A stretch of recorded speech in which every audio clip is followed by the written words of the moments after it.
Dans le calme matinal de l'automne, le détective Sébastien Dubois était assis à son bureau au commissariat, entouré de piles de dossiers et de rapports. Son bureau, éclairé par la douce lumière qui filtrait par la fenêtre, était rempli de rappels de son engagement envers la justice. Parmi ces rappels, un portrait délavé de sa mère, Béatrice, occupait une place de choix sur le bureau, servant à la fois d'inspiration et de source de sa douleur la plus profonde. Sébastien ouvrit un autre dossier, ses yeux parcourant rapidement les pages à la recherche de quelque chose qui pourrait attirer son attention. Malgré ses années d'expérience, l'espoir de trouver un indice sur la disparition de sa mère n'avait jamais diminué. Béatrice avait disparu sans laisser de traces alors que Sébastien n'avait que 12 ans, laissant un vide irréparable dans sa vie et dans le cœur de son père, Georges. Et il faut bien que quelque chose émerge, murmura Sébastien pour lui-même, la détermination marquant sa voix, même s'il n'était entouré que par le silence du bureau. Sa quête incessante était plus qu'un devoir professionnel, c'était personnel, une mission qu'il ne pouvait se permettre d'échouer.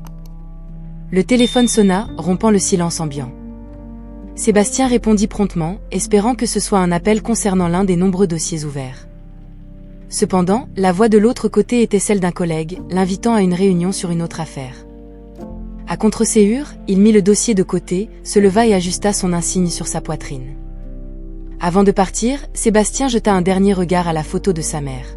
« Et te retrouverai, maman. Peu importe le temps que ça prendra, promit-il en silence. » Avec cette promesse renouvelée, il quitta le bureau, prêt à affronter un autre jour, sans savoir qu'un indice inattendu sur le destin de sa mère changerait bientôt le cours de son enquête pour toujours. Dans un moment de pause, alors que le détective Sébastien Dubois examinait un autre dossier d'affaires non résolu, ses yeux tombèrent involontairement sur son poignet gauche. Là, sous la manche de chemise soigneusement repliée, se trouvait une petite tache en forme de cœur.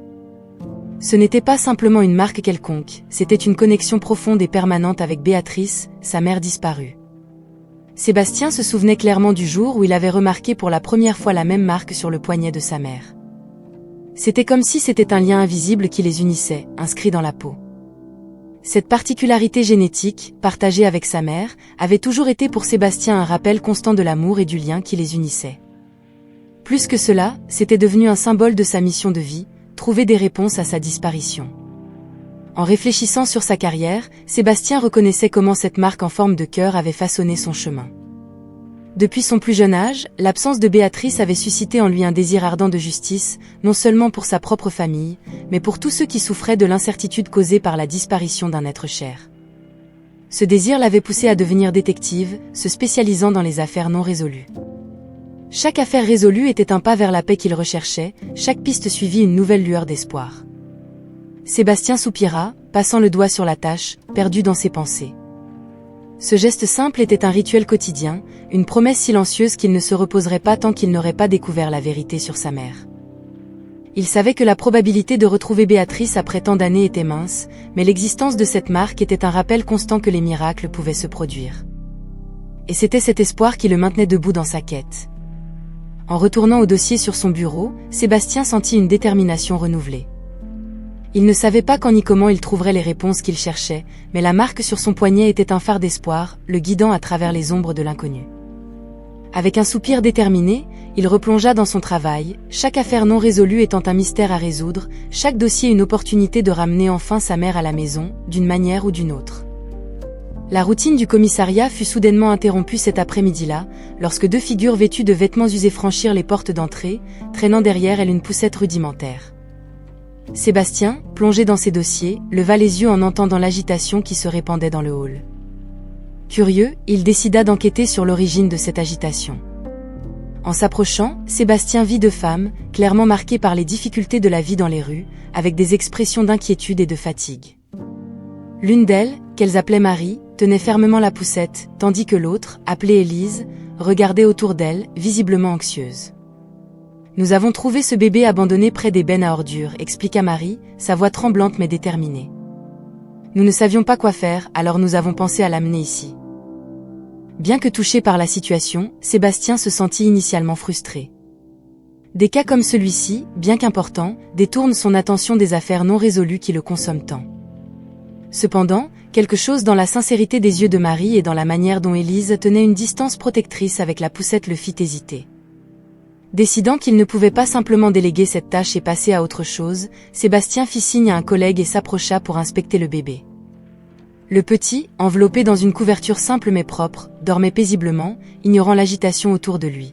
« Oh, avez-vous vu quelqu'un dans les environs ? Avez-vous remarqué des signes de la personne qui a peut-être laissé le bébé là ?» demanda Sébastien, prenant des notes. Élise secoua la tête, lançant un regard inquiet à Marie, qui ajouta « C'était vers midi. » La journée était animée et personne ne semblait prêter attention. Remerciant les femmes pour leur action, Sébastien promit de prendre soin du bébé et de commencer une enquête pour retrouver ses parents. Alors que les femmes s'éloignaient, il ne put s'empêcher de ressentir une étrange connexion, une intuition lui disant que ce cas pourrait conduire à quelque chose de plus que simplement retrouver la famille du bébé. Assumant la responsabilité du dossier, Sébastien commença à organiser une recherche de témoins et de caméras de sécurité potentielles à proximité de l'endroit où le bébé avait été trouvé. Chaque étape de l'enquête semblait l'éloigner de son objectif personnel, mais quelque chose en lui, peut-être la même intuition qui le guidait dans sa recherche de sa mère, l'incitait à aller de l'avant. Sans le savoir, ce cas d'un bébé abandonné le placerait sur un chemin qui croiserait le sien, unissant les fragments de son passé de manière qu'il ne pouvait pas prévoir. Pour l'instant, Sébastien était concentré sur la tâche immédiate, mais les rouages du destin étaient déjà en mouvement, tissant les fils d'une révélation qui changerait sa vie pour toujours. Au réveil le lendemain de la rencontre avec le bébé abandonné, Sébastien et son assistante, Élodie, se sont plongés corps et âme dans l'enquête. Avec la détermination d'un détective expérimenté et l'acuité d'Élodie, ils formaient une équipe imbattable, prêts à élucider le mystère qui leur avait été présenté de manière inattendue. Sébastien a commencé par examiner les images des caméras de sécurité des environs où le bébé avait été trouvé. Bien que la plupart des enregistrements étaient de qualité médiocre ou obstrués par des passants, une caméra placée à un angle favorable a capturé la silhouette de deux figures approchant du lieu avec une poussette. Bien qu'il ne soit pas possible d'identifier les visages, la posture et le mouvement correspondaient à la description de Marie et de Élise. Pendant ce temps, Élodie s'est concentrée sur la compilation des témoignages des habitants du quartier. La plupart n'avaient rien remarqué d'inhabituel, absorbés par leur routine quotidienne. Cependant, une vendeuse d'un magasin voisin se souvenait avoir vu deux femmes qui semblaient déplacées, préoccupées et pressées, mais portant quelque chose avec précaution. Elle ne pouvait pas fournir de détails, mais son observation concordait avec l'heure à laquelle le bébé avait probablement été abandonné. En rassemblant les pièces du puzzle, Sébastien et Élodie ont décidé de rechercher Marie et Élise pour mieux comprendre leurs actions et motivations. Cette quête les a menés dans des quartiers de la ville qu'ils visitaient rarement, des endroits où la vie semblait pendre à un fil. C'était un monde à part, où chaque visage racontait une histoire de lutte et de survie. Finalement, après des heures de recherche, ils ont trouvé les deux femmes dans un abri temporaire. L'approche de Sébastien était prudente, consciente de la situation délicate dans laquelle elle se trouvait. « Marie, Lise, nous devons mieux comprendre ce qui s'est passé hier. Le moindre détail peut nous aider à retrouver la famille du bébé », a-t-il expliqué, gardant sa voix ferme mais douce. Alors qu'ils discutaient, l'histoire de Marie et de Élise commençait à se dérouler. Elles n'avaient aucune information sur l'origine du bébé, mais leur instinct de protection les avait poussées à faire ce qu'elles pensaient être juste. Sébastien, observant Élise de plus près, remarqua une hésitation dans son regard, une tristesse qui semblait résonner avec la douleur qu'il portait lui-même. La recherche des origines du bébé abandonné était devenue quelque chose de plus pour Sébastien. Ce qui semblait initialement être un détour de sa mission personnelle résonnait maintenant avec son propre désir de trouver des réponses. L'histoire de Marie et de Elisa et la décision de sauver le bébé évoquaient en Sébastien un mélange d'espoir et de peur, reflétant la complexité de sa quête pour sa mère.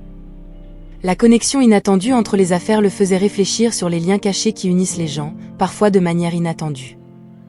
Alors que l'enquête sur le bébé abandonné se poursuivait, Sébastien et Élodie se retrouvèrent finalement face à Marie et Adelise dans un abri de la ville.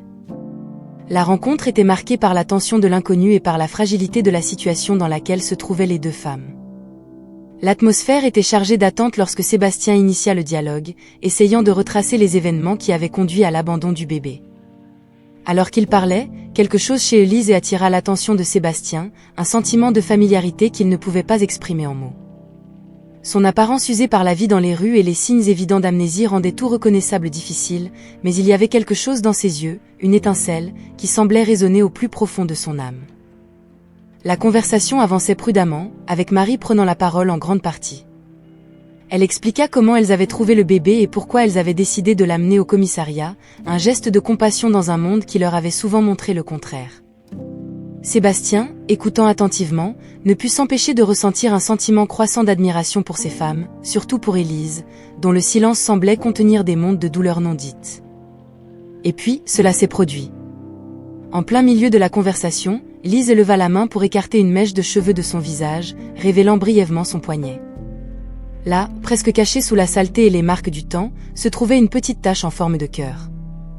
Sébastien se fija, son urbatan falment. C'était impossible, pensa-t-il. Mais la marque était incontestable, identique à la sienne, un signe indéniable de leur lien perdu. Pendant un moment, Sébastien lutta pour garder son sang-froid, l'impact de la découverte menaçant de faire tomber les barrières qu'il avait construites au fil des ans. « Et vous, votre marque » balbutia-t-il, tendant sa propre main pour montrer sa tâche correspondante. Élise regarda vers le bas, visiblement perplexe, mais quand ses yeux rencontrèrent ceux de Sébastien, une vague d'émotion inexplicable l'envahit. Il n'y avait pas de mots, juste un sentiment écrasant de connexion qui transcendait la logique, les attirant vers un abîme de souvenirs perdus et d'espoirs ravivés. À ce moment-là, tout le reste disparut. Le commissariat, le cas du bébé abandonné, les difficultés de la vie dans les rues, tout cela n'avait pas d'importance. Sébastien était face à sa mère, Béatrice, la femme qui avait disparu de sa vie tant d'années auparavant et dont le destin il avait cherché sans relâche. Les larmes vinrent rapidement, à la fois pour Sébastien et pour Béatrice, alors qu'ils partageaient une étreinte qui semblait effacer les années de séparation. Les mots étaient superflus, l'émotion de la retrouvaille parlait d'elle-même. Ce moment, aussi inattendu que miraculeux, marquait le début d'un nouveau chapitre dans leur vie, une chance de guérir les blessures du passé et de reconstruire ce qui avait été perdu. Après la retrouvaille émouvante, Sébastien, Béatrice, désormais reconnus comme sa mère perdue, et Marie se réunirent dans un coin plus privé de l'abri, où ils pouvaient parler en toute intimité.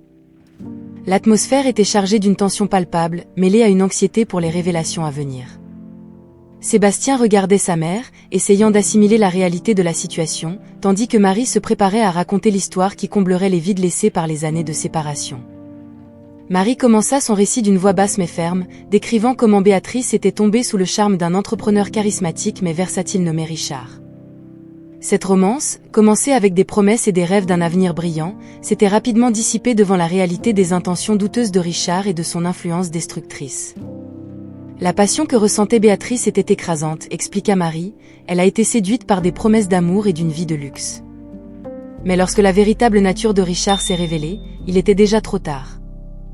La vie de Béatrice était devenue un cycle de violence et de manipulation, la menant à un état d'isolement et de dépendance émotionnelle envers Richard. Avec la voix tremblante, Marie détailla le tournant tragique, la ruine financière de Richard, qui entraîna Béatrice dans un abîme de dettes et de désespoir. Les insultes verbales et physiques étaient devenues fréquentes, culminant dans la décision désespérée de Béatrice de s'enfuir, une tentative d'échapper à la vie de tourment qu'était devenue son existence. La nuit où elle s'est enfuie, Béatrice était méconnaissable, continua Marie, ses mots chargés d'émotion. Elle a tout perdu, sa dignité, son foyer, et, finalement, sa mémoire.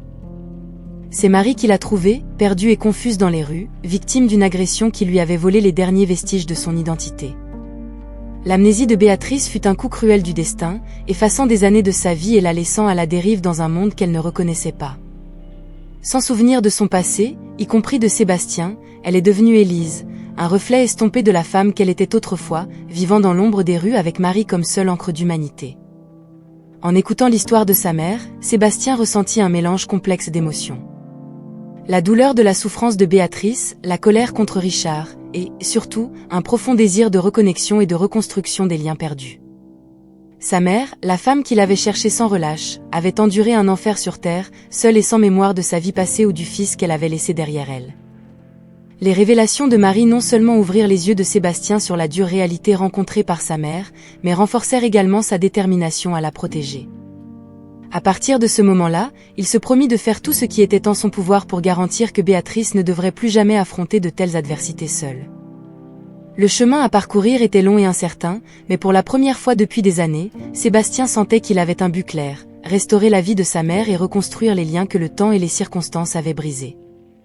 Après les révélations émotionnelles et les moments de redécouverte, Sébastien se retrouva confronté à une tâche aussi délicate que nécessaire, informer son père, Georges, du retour de Béatrice.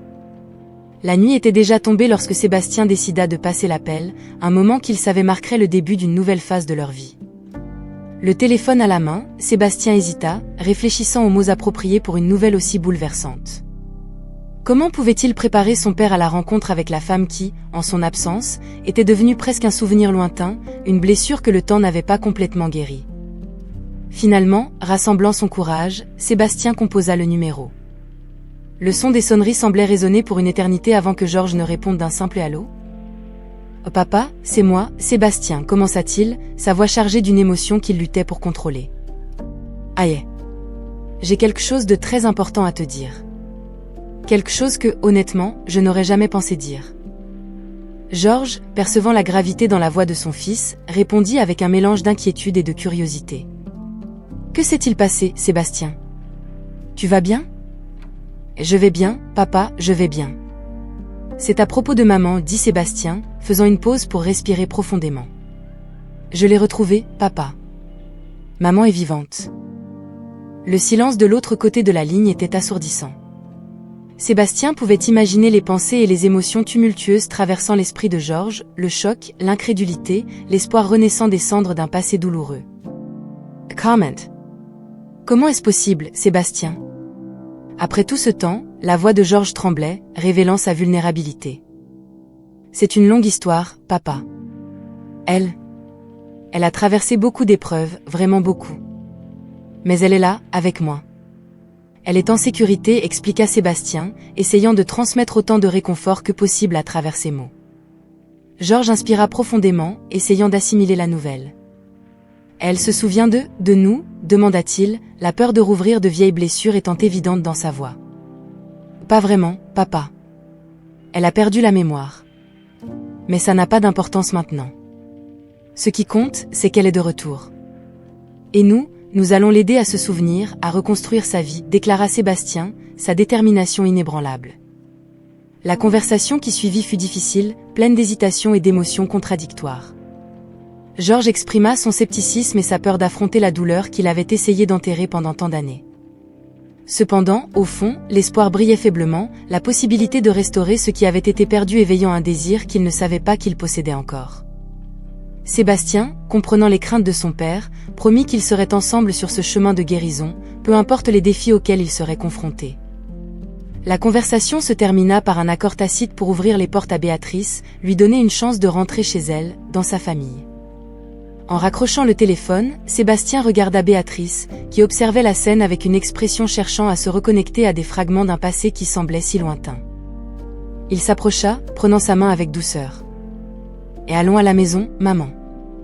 Commençons à nouveau, dit-il, un sourire tremblant ornant son visage. » Ainsi, armés d'un nouvel espoir et de l'amour qui avait résisté à l'épreuve du temps, Sébastien et Béatrice se préparèrent à affronter le chemin du retour à la maison, un chemin qu'ils savaient rempli de défis, mais aussi de possibilités de rédemption et de renouveau.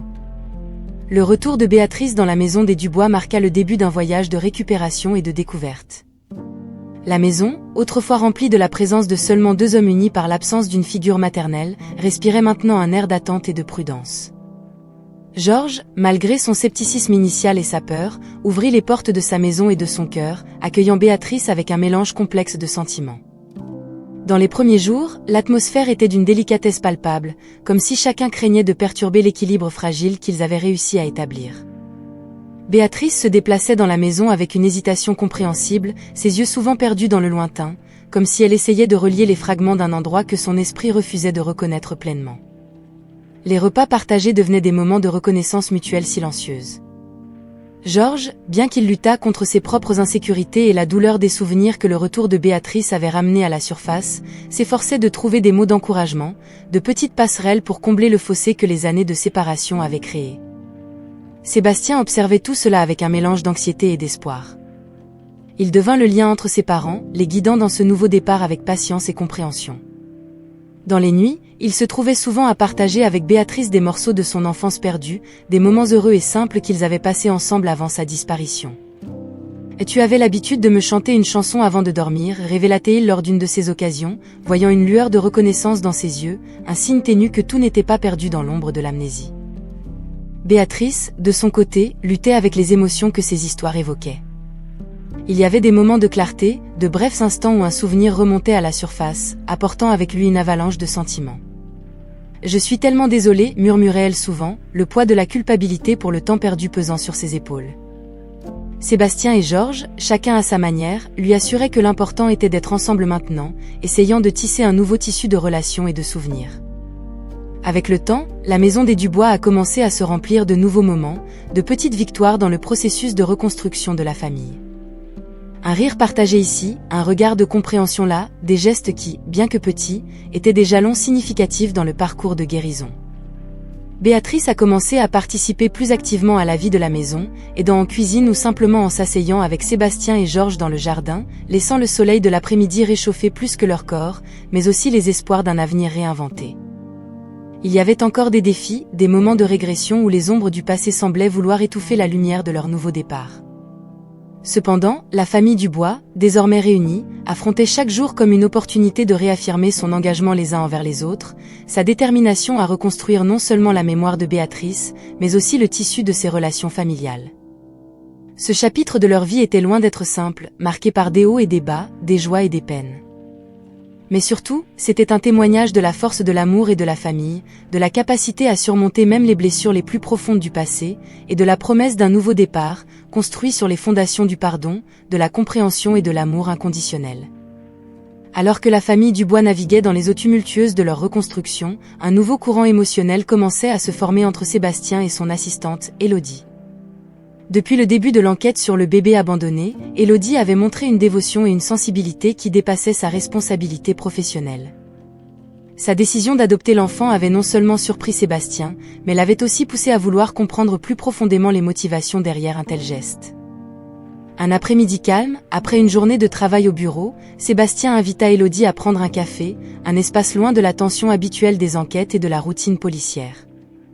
Assis à une table d'un café chaleureux, avec le doux parfum du café flottant dans l'air, Sébastien décida d'aborder le sujet. « Et Élodie, concernant ta décision d'adopter le bébé, cela m'a fait réaliser à quel point tu es une personne incroyable. Mais cela m'a aussi fait réfléchir. »« Pourquoi ?» demanda Sébastien, sincèrement curieux et émotionnellement investi dans la réponse. Élodie regarda dehors, observant les passants dans la rue avant de reporter son regard sur Sébastien. « Et j'ai grandi dans un orphelinat, commença-t-elle, sa voix basse mais ferme.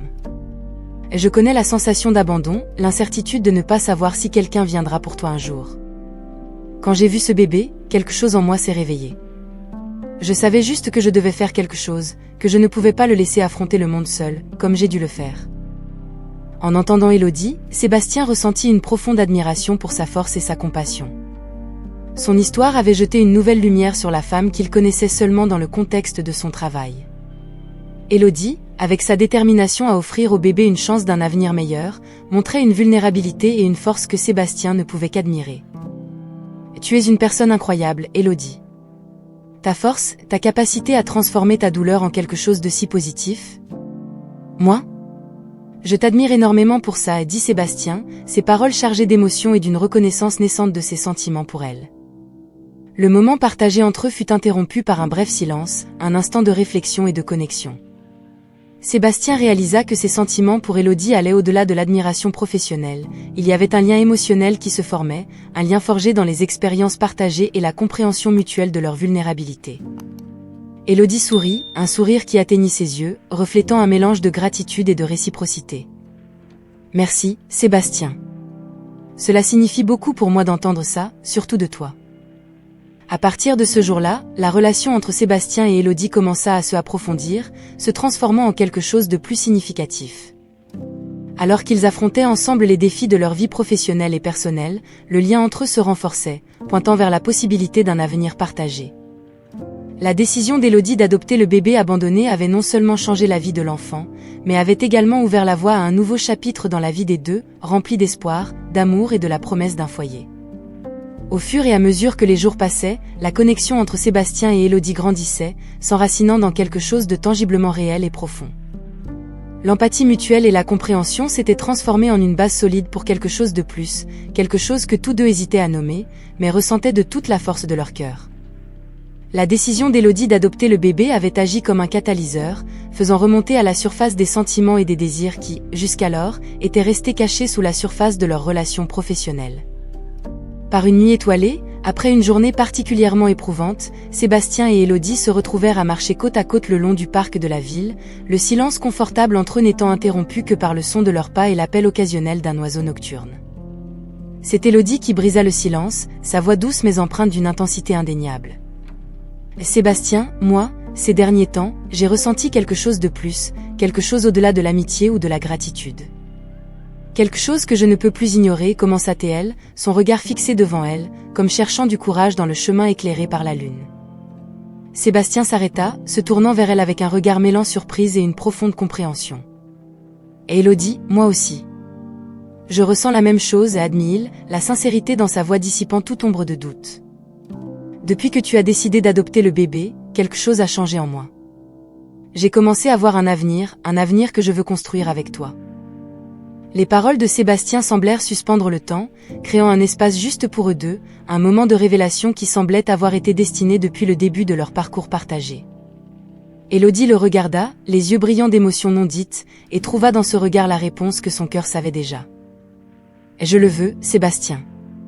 Je veux construire une vie avec toi, élever une famille ensemble, » dit Élodie, faisant un pas dans sa direction. « Tu m'as montré ce que signifie avoir de l'espoir, avoir un foyer. Et je veux partager cela avec toi, avec le bébé. Notre famille. » Sébastien l'enveloppa de ses bras, l'étreinte scellant leur promesse d'un avenir partagé. Ensemble, ils commencèrent à discuter de leurs projets, de la vie qu'ils construiraient ensemble. Ils parlèrent de la façon dont ils se soutiendraient mutuellement, des défis auxquels ils feraient face et des joies qu'ils partageraient. C'était un avenir construit non seulement sur l'amour qu'ils éprouvaient l'un pour l'autre, mais aussi sur la force, la résilience et l'espoir qu'ils avaient trouvés au milieu des adversités. Alors que la nuit avançait, Sébastien et Élodie rentrèrent chez eux, côte à côte, mais désormais unis par la promesse d'un avenir, par l'engagement de construire une vie ensemble. Ce n'était pas la fin de leur histoire, c'était seulement le commencement.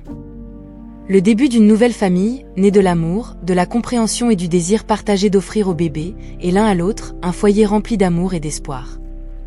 Alors que la famille Dubois commençait à tisser les fils d'une nouvelle vie ensemble, un événement inattendu menaçait de perturber la paix qu'ils avaient si durement construite. Tout commença par une lettre anonyme, reçue par Sébastien lors d'une matinée en apparence ordinaire. La correspondance, dépourvue de signature ou de toute indication quant à son origine, contenait des allégations jetant une ombre sur le passé de Béatrice.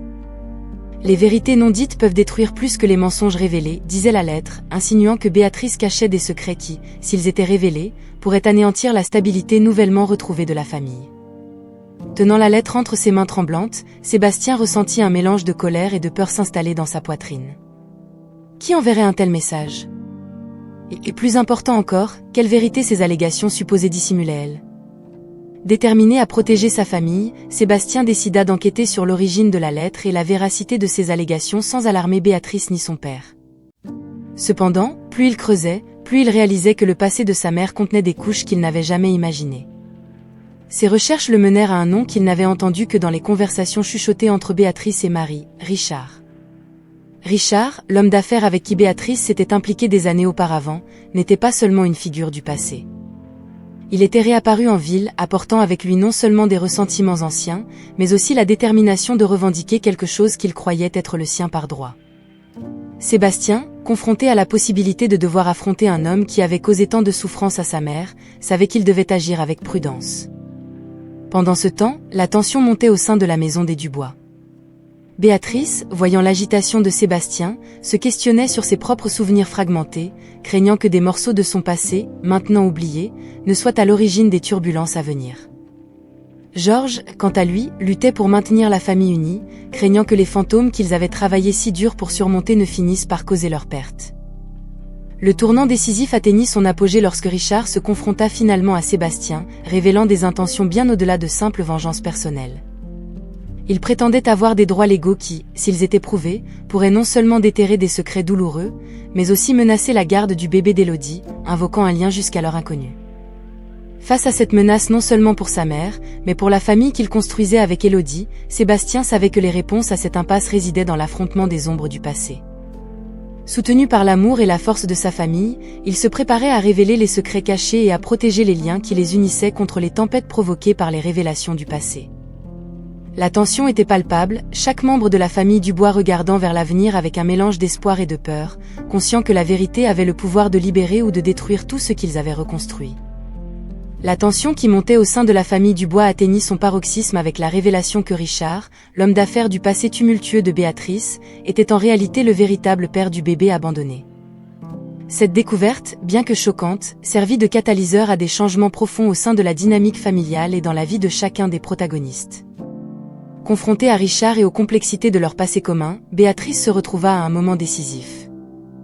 Les souvenirs de son temps avec Richard, auparavant obscurcis par la brume de l'amnésie et de la douleur, commencèrent à s'éclaircir, faisant ressurgir non seulement les moments sombres, mais aussi le souvenir d'un amour qui, aussi bref soit-il, avait laissé une marque profonde dans sa vie.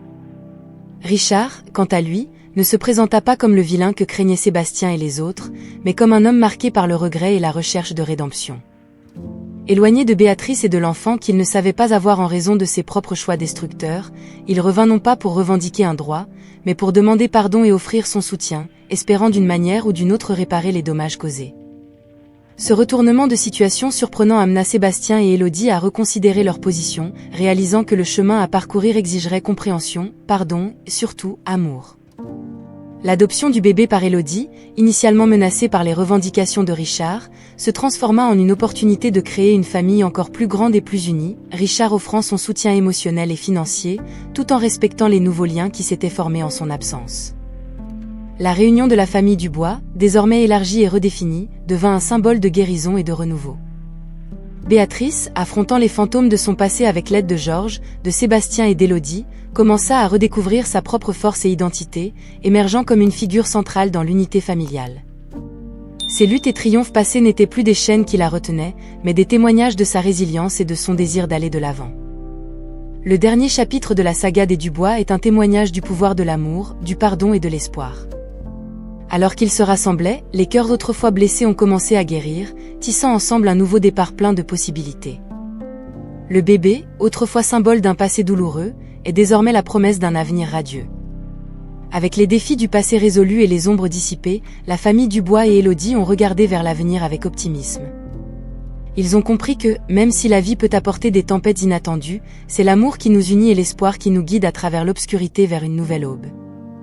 Unis, ils ont avancé, prêts à affronter tout ce que l'avenir leur réservait, sachant que, ensemble, ils pourraient surmonter n'importe quoi.